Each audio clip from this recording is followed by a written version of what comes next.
ATR 42, I think, because it's Logan Air and they operate both, but it's short, so I think it's the 42. Too short to be the ATR 72. And there it goes.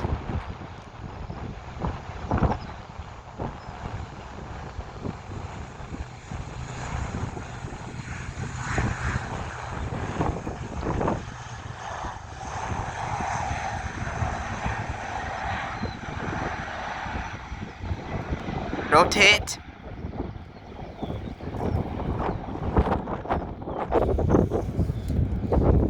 That's actually an amazing climb rate actually from the ATR. Yeah, quite amazing.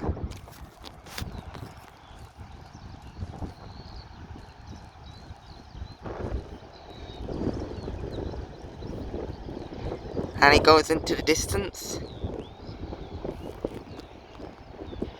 Meanwhile you have the helicopter of Glasgow Aviation.